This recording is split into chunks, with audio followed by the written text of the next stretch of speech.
One. So funny. I see those lines right there. Whatever. It's because I'm looking down on my phone. But I smile, so it's okay. Ooh, gosh, do I need to turn that font size up? There we go. Alrighty, so this is a total, you guys, this is a total unexpected Destination Decluttered TikTok Live. Some of you knew I was going to do this. Some of you who were on my previous YouTube Live said you'd come over to TikTok if I did this. There we go. I decided to show up because it's working for my schedule today. And while I don't have any TikToks scheduled this week, you know what? Here we are. Hey, Christine. I'm over here on the West Coast with you.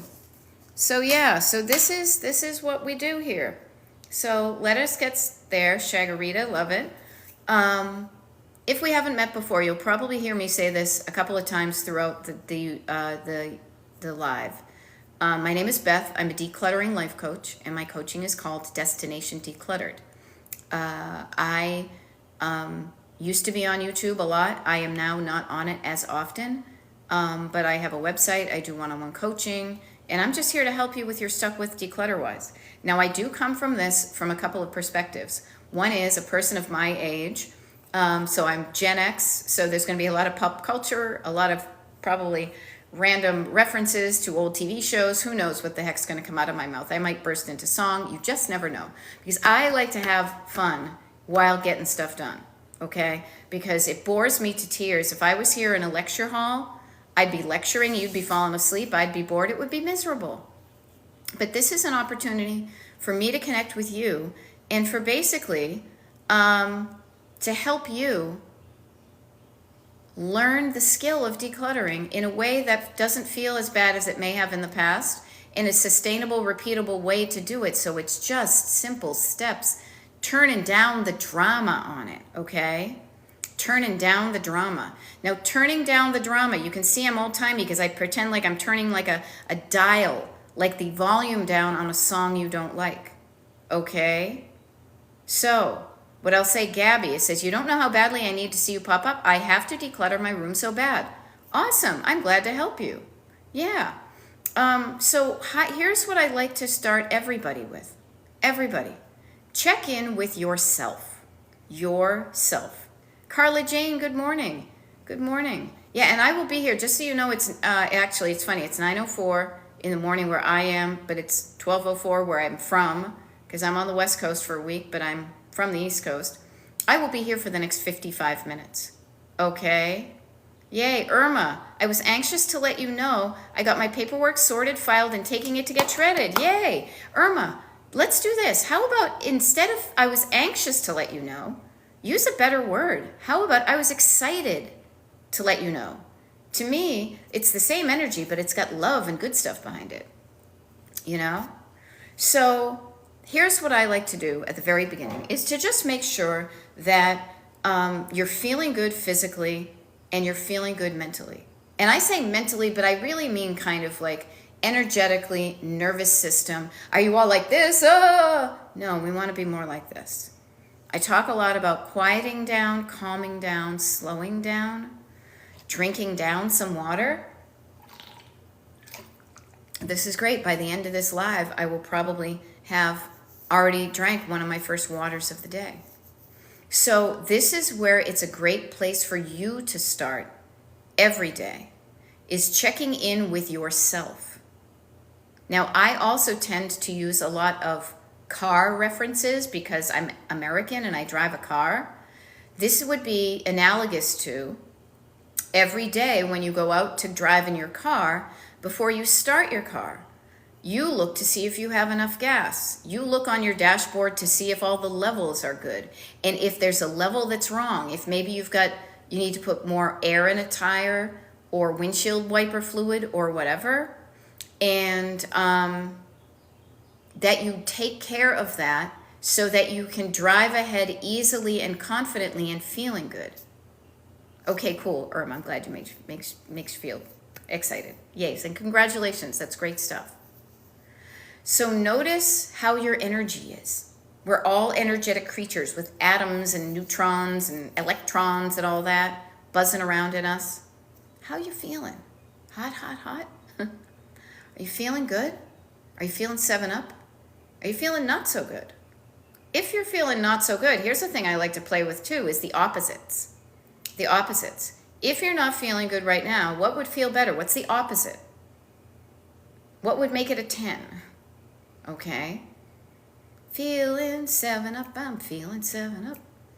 Right? Now I'm feeling pretty good right now because I've been up for a while.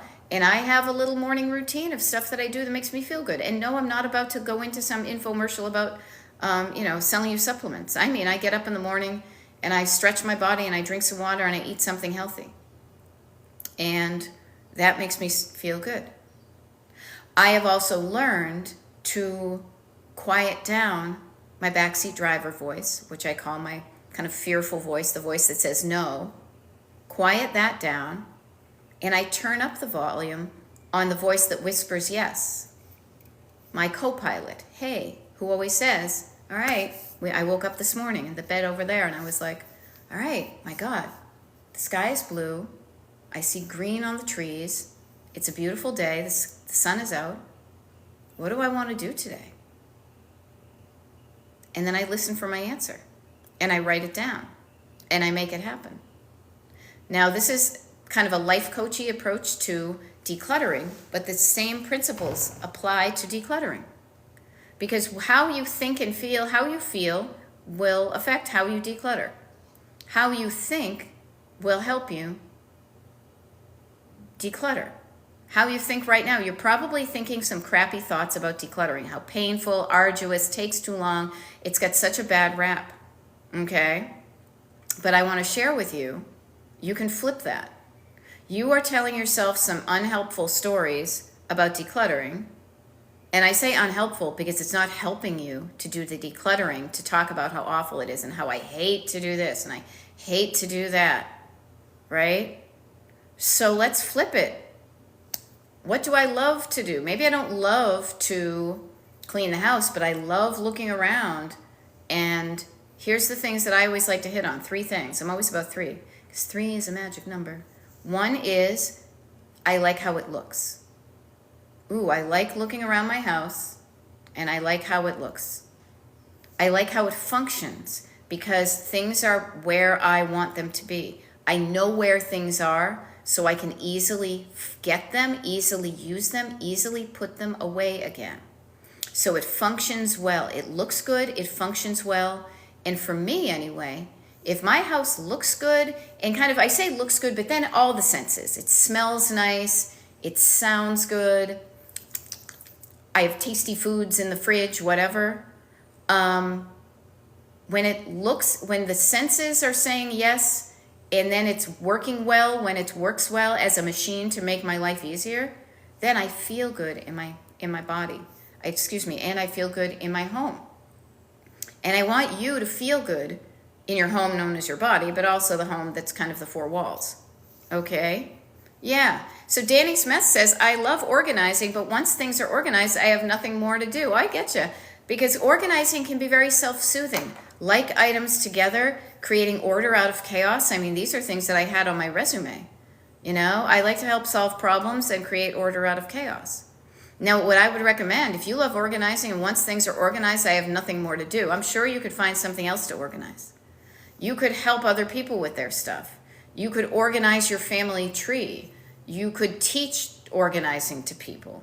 You know, there's so many things you could do. But yes, you're right. Like my house is pretty good. I'm kind of like when I coach, I'm right now, just so some of you don't know me, so you don't recognize the background. So I am house sitting for a friend in California for a week. And usually I'm on the East Coast, but like I'll be walking around my house. I'm like, I'm pretty good with the decluttering because I've done it all. But you know what I do then? I do other things that are fun for me. You know? Hey, Anne, I love it. Anne is saying, I'm almost done with sorting 10 years worth of her kids' papers. She sees the bottom of the pile today. Yay. Yay. Awesome, Debbie, almost done with your mom's house. Rock on. A few things to bring home and bring to various donation areas. Love to hear it. Irma says, I'm currently redoing my outdated address book. Yes, I still use an address book. So do I. No big deal. Yeah.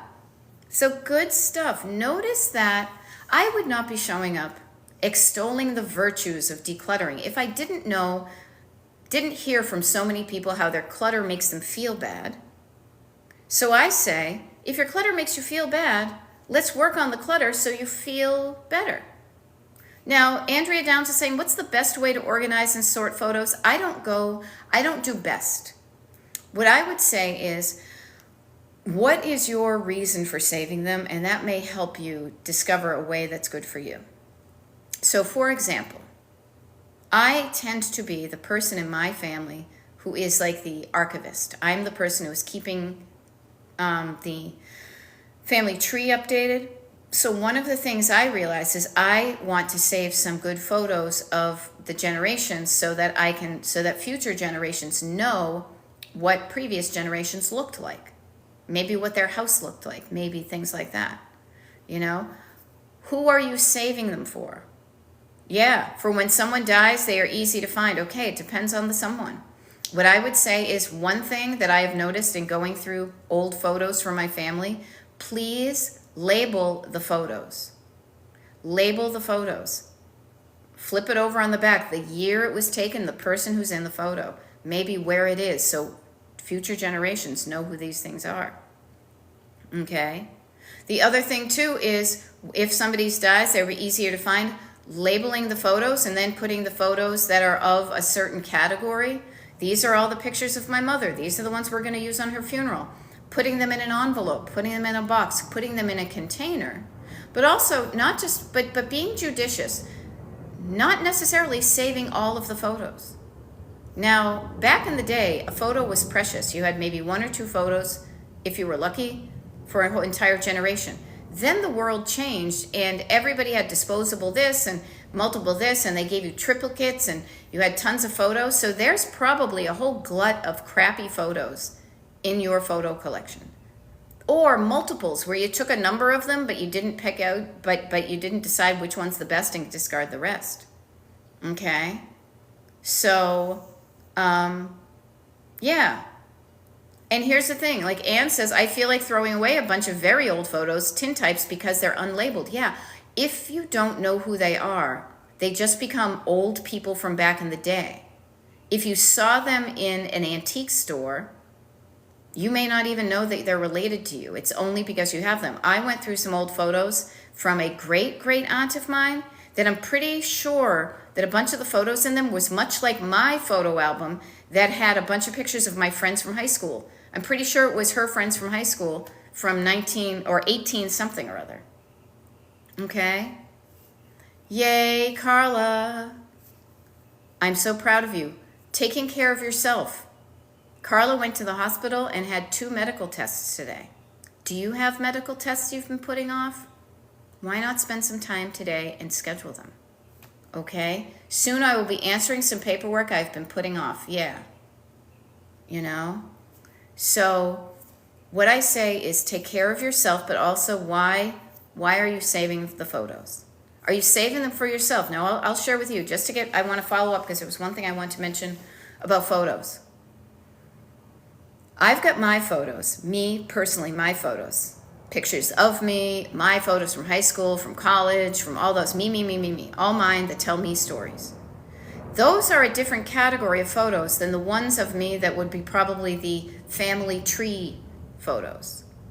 The family tree does not need the family tree photos. The family tree does not need all the pictures I'm taking of the food I'm eating. The family tree really doesn't care if that I went on vacation to Palm Springs in 2014, 2016, whatever. Those are for me.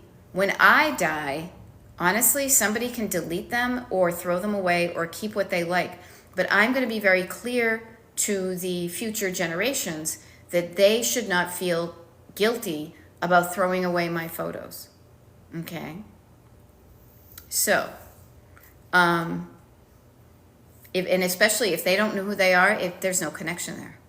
All right? So Lavender is asking for ideas on how to organize holiday decorations. I have a room full. So frustrating how to start. Okay. One of my big words that I like to use a lot to help is down. So I like to think when you're overwhelmed that we want to calm down. Calm down, breathe down, slow down, quiet down, drink down some water.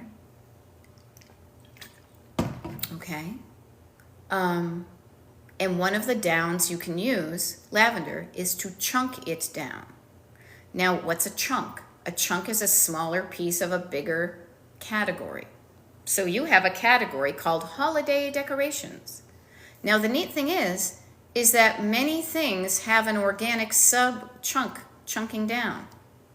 So you would start that. Your room is full of holiday decorations, but I bet you have decorations for, and I'm just going to rattle off, Valentine's Day, St. Patrick's Day, May Day, Flag Day, 4th of July, Labor Day, Halloween, Columbus Day, Thanksgiving, Christmas, Hanukkah, Kwanzaa, New Year's. Each one of those is a chunk, okay? One of the ways to help you get started with something that seems too big and overwhelming is to chunk it down so that you can at least get started. So lavender, what I would recommend is for starters and for everybody who is overwhelmed by too much stuff, chunk it down. Chunk it down, okay? And chunk it down into categories that make sense to you. I've got, you could do photographs. You've got the 1920s, the 1930s, the 1940s. Chunks, decades are chunks. Years within a decade is a chunk. Chunks of schools you went to. There are so many ways that you can chunk things down so that you can then make smaller piles out of the bigger piles. Okay? Okay. Now, Joy Ginger says, one day I can relax and do photo albums once it's all organized. Yeah, it might be easier for you when other things are done to sit down and do photos, because photos are going to be time-consuming and energy-consuming. There are 3 levels of clutter, just so you know, when I coach: surface clutter, stored clutter, and sentimental clutter. And photographs are sentimental clutter. They will take the longest amount of time for the least amount of space, and it will also drain your energy. That's not to say it's not going to be fun to find these pictures that you've never seen before, to swap stories, to take a picture of a picture and say, oh my God, that's us in our mohawks when we went to Harvard Square, remember? So you can have fun doing it, but just notice it will take your energy, Now, Anne says there are a bunch of negatives and slides, and because they're a hassle, I feel very guilty. Okay, so notice guilt. Can he keep you hanging on to stuff? I would mind that. I would go a layer deeper. There's surface thoughts. I feel guilty. There's a layer deeper. Why am I feeling guilty? What am I feeling guilty? What am I afraid that's going to happen if I decide I don't want these photos? And let me be very clear. Just because you don't want an item does not mean you did not care for the person who owned the item or has an association with it. It's 2 different things, okay? Really important thing to realize, okay? There we go. Irma says she's going to have a next project. I'm having a picture sorting party with my kids. Yeah, and here's the wonderful thing. Picture sorting party with the kids. Part of the reason we have photos is to transmit stories from generation to generation. Even without generation to generation, I was going through some old photos with my sister a couple of weekends ago up in Massachusetts, and I'm only 5 years older than her, and I knew some stories about some people in those photos that she didn't know. So just us going through them helped fill in some blanks for her. Yay, people for making doctor's appointments. Good stuff. Good stuff.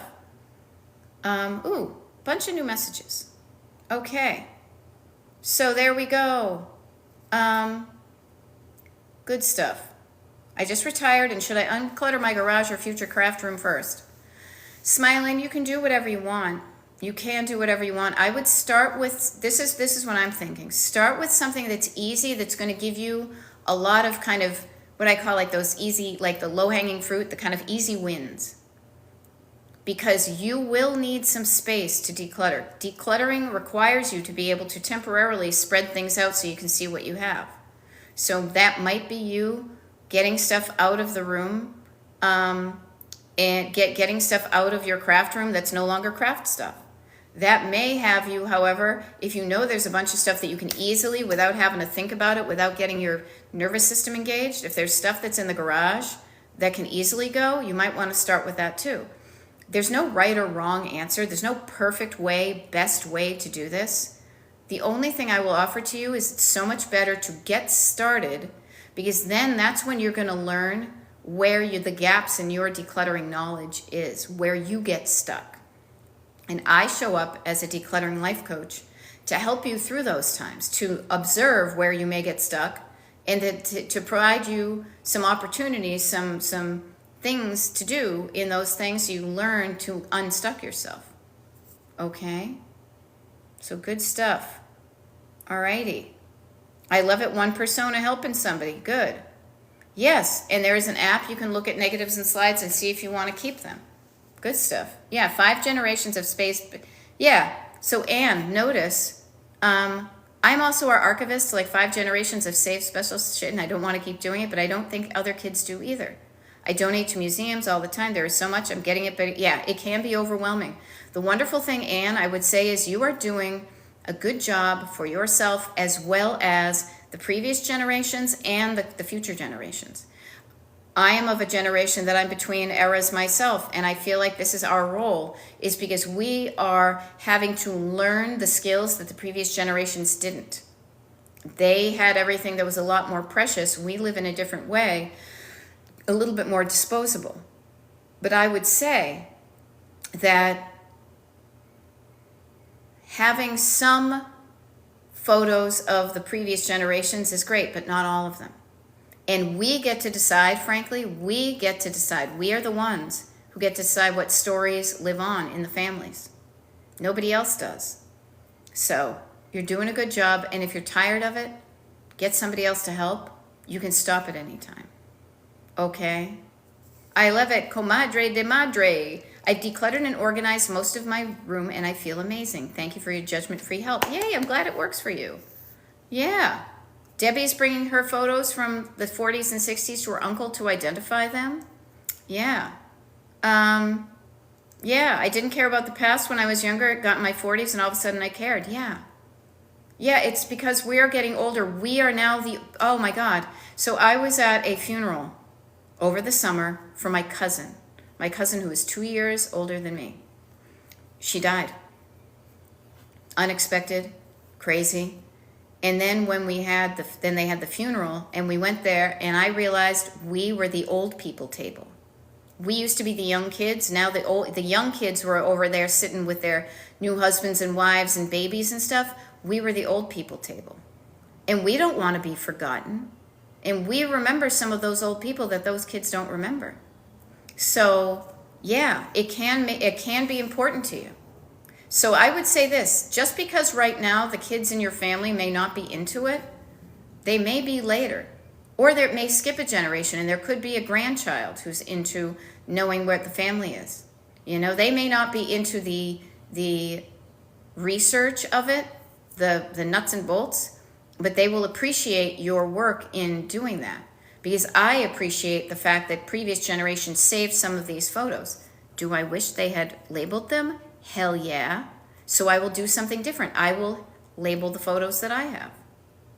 I don't keep the information just up here. I write it down so it will be shared with somebody else. You know? Yeah. Yeah. And I would say, yeah, I've organized a lot of family things. I tried hard to order everyone, and my everyone is reduced to a manila envelope. And that's okay. There are generations of all of our families that didn't even have a manila envelope. Yeah. Everyone has their own manila envelope full of great stuff, but that's it. What a cool idea. And notice what you did. You chunked it down by category. Here's Aunt Catherine, here's Aunt Mimi, here's Uncle Joe, and you containerized and labeled that so that people will know what they are, and it's not a cluttered mystery of random photos. Every photo in that album or container is that person, you know? So I love that, you know? I had the only picture of my best friend's grandpa when his great grandpa, no one knew it, and I sent it to everyone. Yeah. And the wonderful thing is now is that we live in a time where the photo, the paper photo, can easily be turned into a digital photo simply by literally just taking a picture with your phone and texting it to people. You know? Yep. And Debbie says you're digitizing your old photos. The other Debbie says my mom did a manila envelope for all of us kids and our cousins, and it was awesome. And Carla Jane, who's going through decluttering of her own mom's stuff, and she's got kids and grands, says, I've really tried to make it a habit and understood by my children. I don't want them to feel guilty for not keeping everything of mine.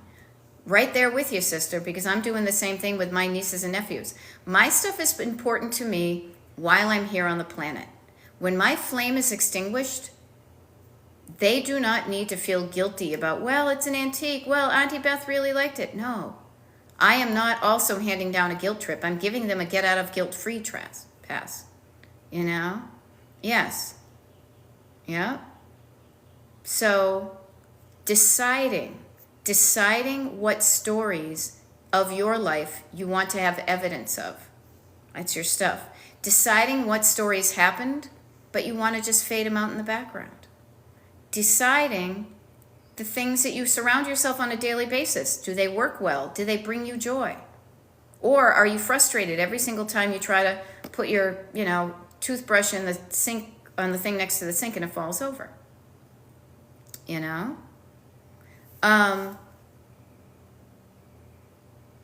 Living a life that feels good to you is the best thing you can do. I want my legacy in the family not to be pictures of me, wacky photos and getting older and stuff like that. I want the stories to live on about how I kicked ass and took names. How I oh yeah, that was Auntie Beth. She used to travel all over the place. She and her Uncle Cliff, man, they did some really cool things. So I am living a life that I want people to talk about in the future. But even if they never talk about it, that's okay, because I'm living it now and I freaking love it. Right? So think about that. What kind of legacy are you leaving? Are you leaving a bunch of crap for somebody else to deal with? Or could you help out that next generation and start dealing with your stuff now? There's that book, Swedish Death Cleaning, which is you making it easier on the people who are going to be having to deal with your stuff and grief at the same time. Sometimes we don't know the things that are really important to people and the ones that are not so important to people. And then we end up probably inadvertently pitching something that was important, but you know what? You didn't tell me. So how was I to know? Yeah. Oh, there we go. Now that's interesting. Laura Gibbon Voorhees said that's what my brother read. Yeah, I had been doing that anyway, frankly, because I've cleaned out some houses of people who've passed, families and friends and things. So I come to my house and I look at it. And again, I worked retail visual merchandising. So I often looked at my house with some distance to say, okay, if I died, what would I want somebody else to know about? And what else could I let them go? And let me start doing that sooner rather than later. Okay? So just notice that. All right? Now, I'm scrolling here. I think I've got stuff. I know I'm missing some things. Let me do this.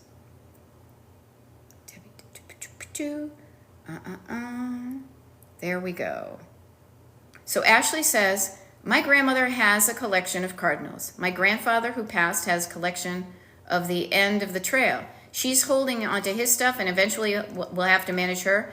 How can I speak with her in a way that helps me, actually? Now, what I would offer is this.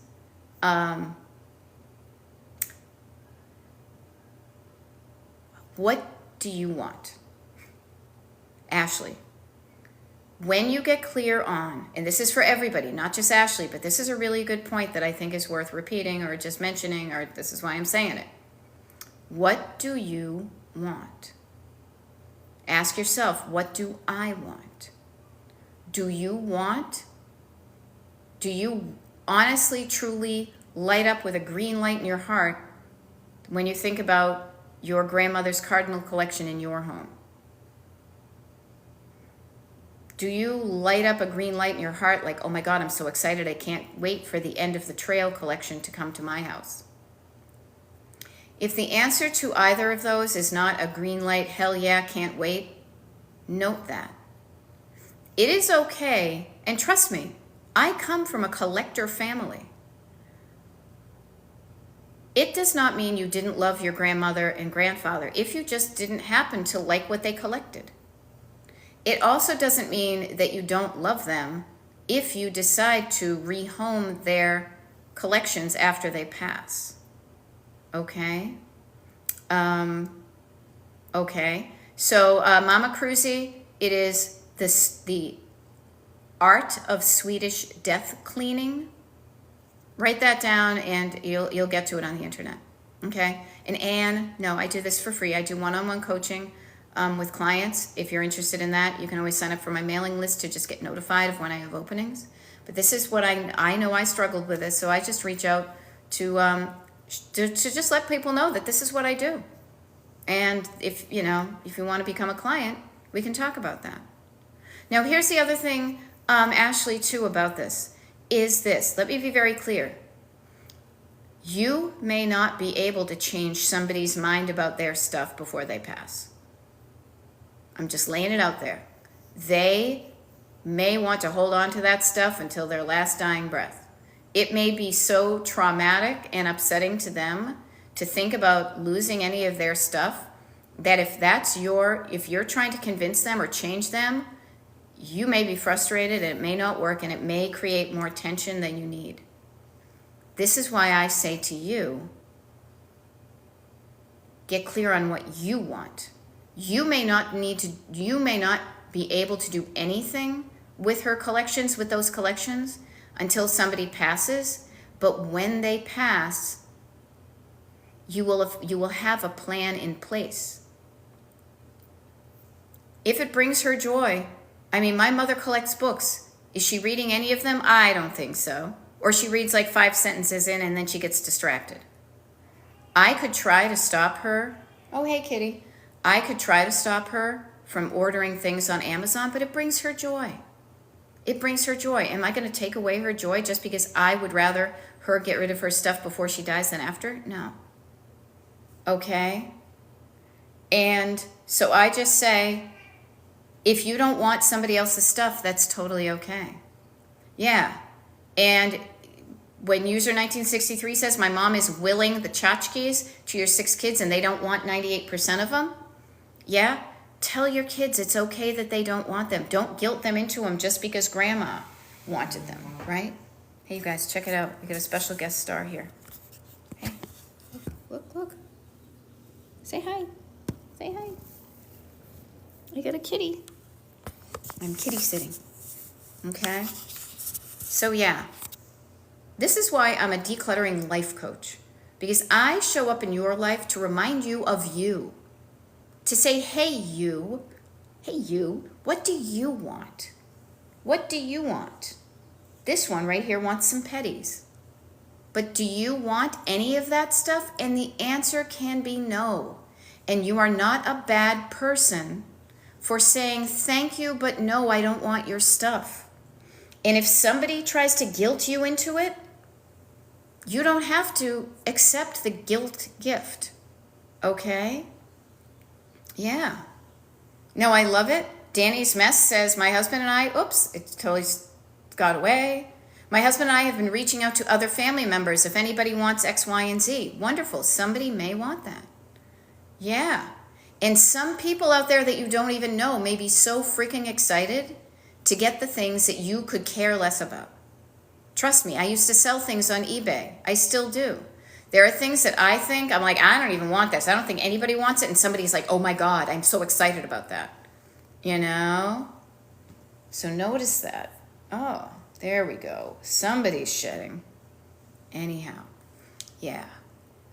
And if you want to toss things, that's okay. Now, I will offer this. I try not to declutter shame anybody because I know what a difficult process it can be to even decide to let go of something. That can be exhausting. However, what I want to just plant the seed, and this is actually a great opportunity too. when I am doing my Destination Declutter YouTube lives, because I do YouTube lives for the people on the mailing list, and then I only occasionally show up on TikTok. This is a rarity. This is because I had some extra time because I have a different schedule this week. When I do these from my home in Pennsylvania, I will look around and I'll say, so much of what brings me joy in my home are items that somebody else didn't want. It's not new stuff. It's stuff that somebody donated, sold, put on the trash, whatever. So I know for a stone cold fact that there are people out in the world that may want something even if you don't want it. So if you have the ability, pardon me, I've got now cat hair all over me. If you have a place where you can donate things in your community, donate versus trash. If it's in good condition, if somebody else might like it, donate instead of trash. You may be, like literally, I'm looking around my friend's house here. She and I both are into vintage stuff. Pretty much very few probably new things here that I'm looking at. So many thrifted, antiqued, marketplaced, all those things. So just because you don't want it, that's okay that you don't want it, but somebody else may want it. You know? Yes, here, I absolve you of your decluttering guilt. Guilt just keeps you stuck in a place you don't want to be. You know? And there we go. People are making cool things out of Precious Moment figurines because nobody wants the real ones. And German made. Notice how it feels to say, I already know I don't want 95% of my mom's stuff. If my brother doesn't want it, totally estate sale. Yes. So notice this. Notice how good it feels to be clear on what you want and what you don't want. Because it will be so much harder to make those decisions when you're also dealing with the grief of losing someone. When you avoid making the decisions of what you want and what you don't want until after they're gone, then everything they ever touched is going to be covered in a layer of meaning because they're no longer there anymore. Even foolish things, silly things like, I don't know, a dishcloth or something. But if you right now, while that person is still here, you can look at their items with clear eyes and say, what do I want? Do I want that in my house? And honor your co-pilot who says, yeah, I want that, or no, I don't want that. That will set you up to have a better relationship with that person while they're still here. Yeah. And Anne, I love it that you're saying, do you literally want anything from this house? And the answer can be, thank you for the offer, but no. Yeah. Simpler87 says, oh, there we go. You're welcome to house sit for me anytime. I may or may not be cluttered. See, good to know. Depends on where you live and where I'm doing it. So thank you. So Simpler87 says, how do I clean out the huge numbers of old shampoo, shower gels, and old makeup? Use them. If you're not using them, squeeze them down the sink and flush and recycle the bottles. Throw away the old makeup that you don't use. Yeah. Okay. But notice why you have so many. Why did you keep something after you discovered it didn't work for you? You know, like I bought a thing of Pantene, like hair shampoo, just call it shampoo, and I didn't like how it worked on my hair. Okay, so then what do I do with it? Well, luckily I start with small bottles and I don't buy a big bottle of something I don't know what's going to work. But sometimes, and here's a really good important concept to think about too, declutter-wise. Money. Money insinuates itself into many of our decisions, whether you realize it or not. So if you have saved something that you purchased, and after you purchased it or you realized it didn't work for you, money is under one of the reasons why you probably left it. Yeah. There we go. You can also donate the shampoo and lotions to a shelter. Yeah, you may have shelters in your area that take that stuff. Now, user 1963 says, I wish my mom would sell the stuff so she can have money now. She's so worried in this economy. Okay, so user 1963, do you want to help her sell this stuff? Maybe if you offer to help her with it. Maybe the idea of selling things is overwhelming. But here's a crazy thing. She may be holding on to it because she's afraid things could get even worse, and then she doesn't have it to do it. You know?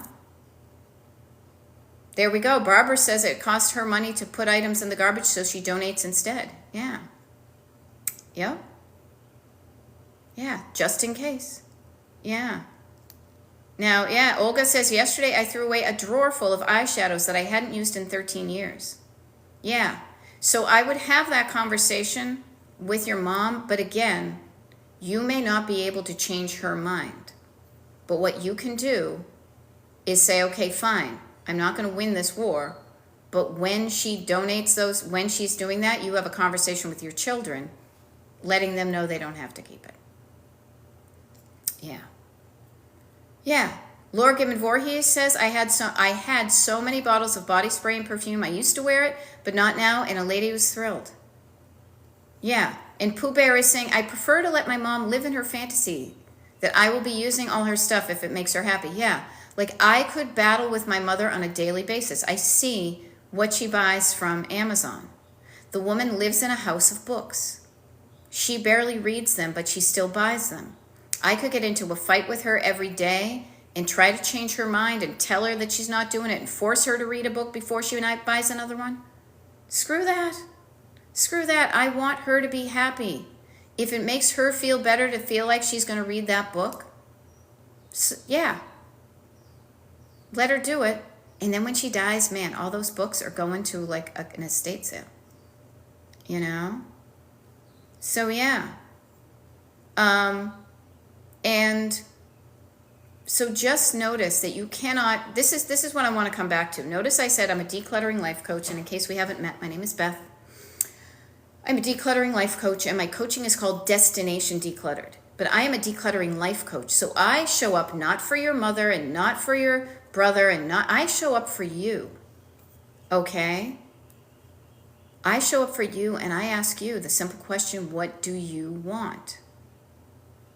And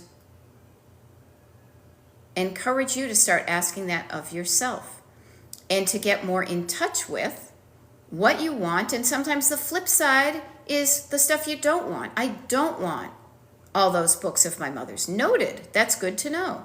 It's important to know what you want and what you don't want. Those two things help you get more of what you want and less of what you don't. Okay? Now, I love it, Mama Cruzy. I relate to the books. My mom is finally using the library. Yeah, my mother does use the library too. But you know what? This may resonate with some of you, so I will just share it. My people do not come from money at all. No. And so it is a big deal for my mom to say, I have the money to buy a book I want. She used to only be able to get things out of the library because they couldn't afford books. So it means something to her to say, I have the money to buy a book I'm interested in and keep it, and I can mark it up and I can read it anytime I want. That is a big deal for her. And so when I get some perspective and I understand more of where she's coming from, I have more empathy, patience, understanding, love, when I've gotten curious about why she is the way she is. She may not see it. She may be like, no, that's not true, but that's what I see. When I see that story and I know that I'm not about to change that, I'm cool with letting her do what she wants. You know, Depression era children.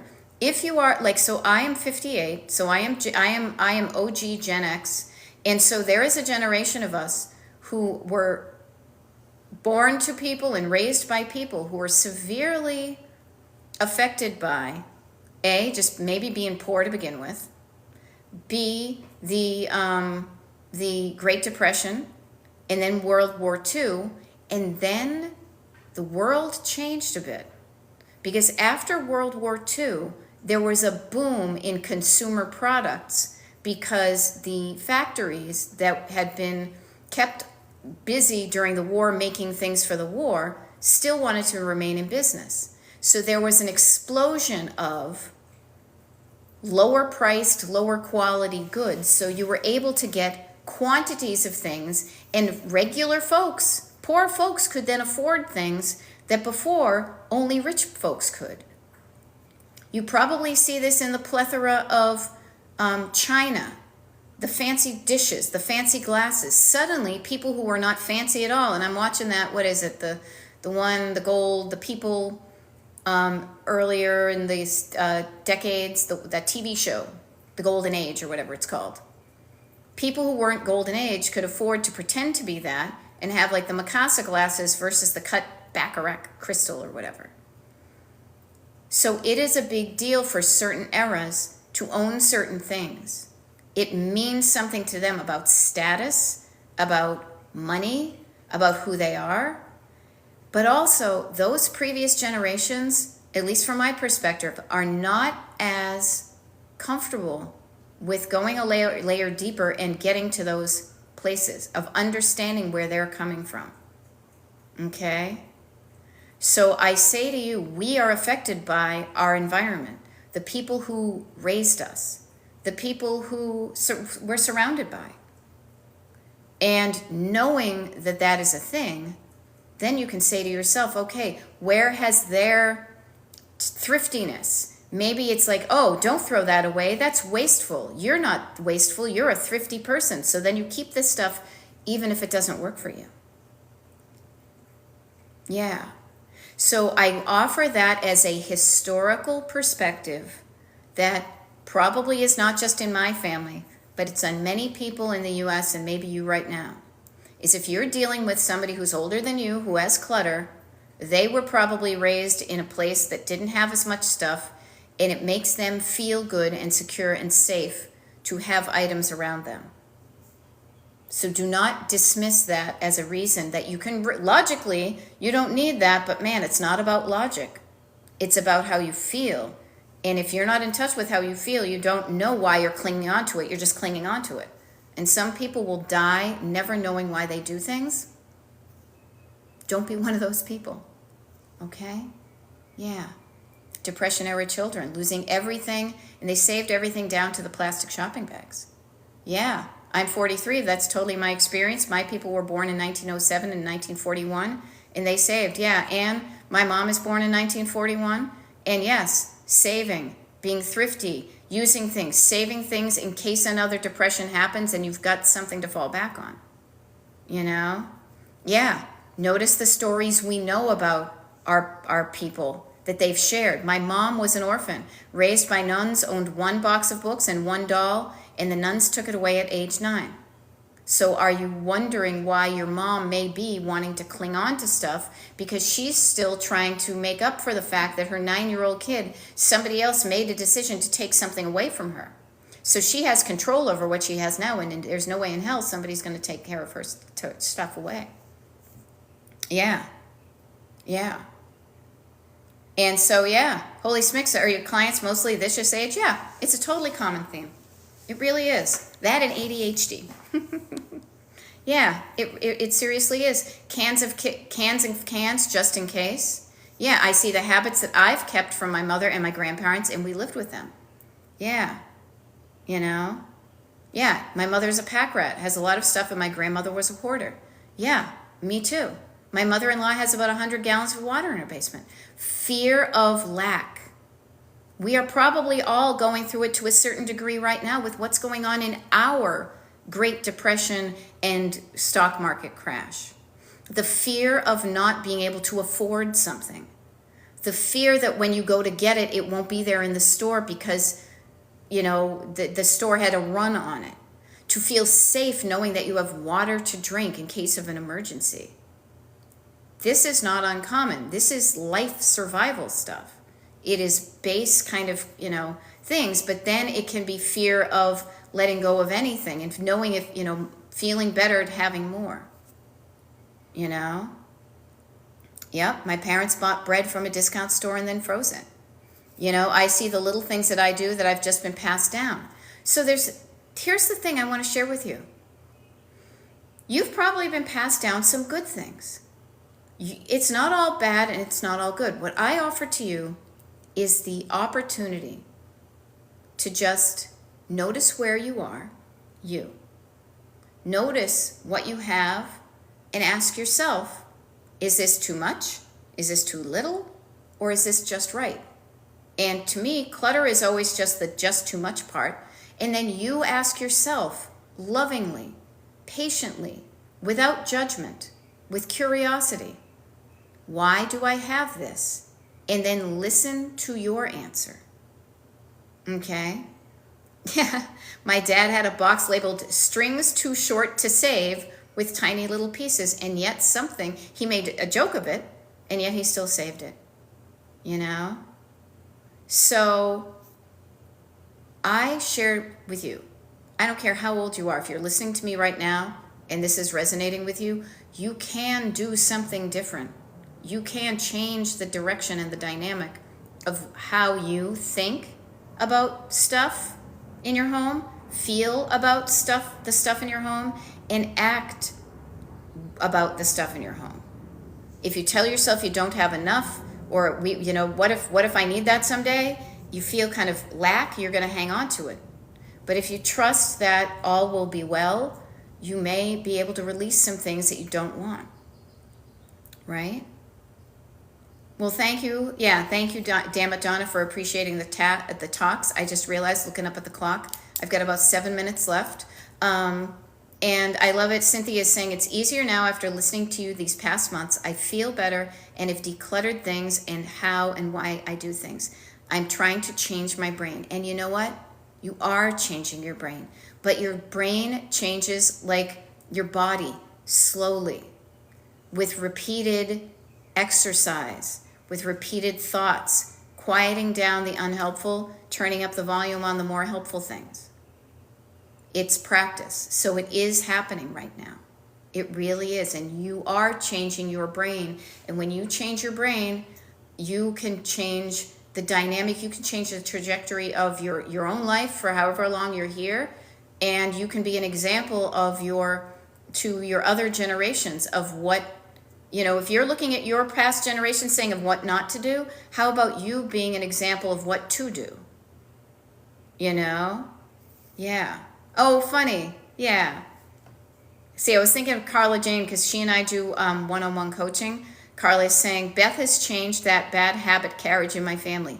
We are absolutely our families because of you and your caring way of educating us. Well, thank you. Yeah. Yeah. Now, this is interesting. Anne says, I declutter when you do these TikTok things. I need to do the YouTube things. Yes, so just really quickly, since we've got a few minutes, changing. I love it. Changing, bad habit changing in my family. It's all good. So again, my name is Beth. Here on TikTok, I am Destination Decluttered, but if you follow me here, it won't be as good as if you follow me, frankly, on my free mailing list. I don't send out a lot of emails, but what I do is I give you access to all sorts of free stuff. Yes, I have paid coaching that I love working with clients one-on-one. Right at the moment, because I'm traveling, I don't have any space on my schedule to do consultations. But if you are interested if you're curious about, first of all, Carla has said before, if you're curious about coaching, because she's one of my clients, get in touch with Carla. She can answer a lot of questions for you. But also, because she could do it from a client perspective, but also people on the mailing list gets first dibs for everything. People on the mailing list know when to show up for my YouTube lives, know when to show up. We have decluttering parties this weekend. We've got 2 of them where we all show up on Zoom for a certain amount of time and we all declutter our own places together. How you sign up for the mailing list and get all this free stuff. All these resources, this accountability, this community, this fun stuff, and just knowing when to show up when other people will be there. Wicked easy. Destination Decluttered is my website. Destination Decluttered is my coaching name. DestinationDecluttered.com is my website. All one word, DestinationDecluttered.com. And right there on the homepage, you scroll down to the bottom, there's a place you sign up for the mailing list. Okay? When you sign up for the mailing list, you'll get an automatic email that comes to you. And then it's going to have a link to a page that nobody else knows about except for the people on the mailing list. On that page, You get invites to the decluttering parties. You get a free, I forgot to mention, like I do a habit tracker that I'm working on that we all use, that you know when the TikTok lives and the YouTube lives are scheduled. Now I have a YouTube live on Destination Decluttered on YouTube. If you don't subscribe to the email address or the email list, you'll just have to find me randomly. But it's like a TV guide. If you want to know when you want to tune in the next time, get on the mailing list, destinationdecluttered.com, and then and then you have access to the TV guide page. Okay? So, and I love it, 1963. I am trying to buy less, and it's easy because I'm broke, but using up what I already have. See, you're already changing your mind.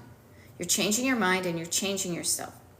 And that's what we're all here about. There's a lot of good stuff about you. You know, I don't like it when people say, you won't recognize yourself in 6 months. Well, that's weird, because there's a lot of good stuff about it I like. What I want to change is the stuff that's bugging me, which is the clutter and the stuff that's keeping me from living the life I love. Okay? There we go. And Carla Jane is all about it, you guys. So Carla Jane here on TikTok, she says, I will absolutely talk with you. I can FaceTime, message, email, Zoom, whatever, I promise. And she does have the receipts, because she is digging out her hoarder mom's house.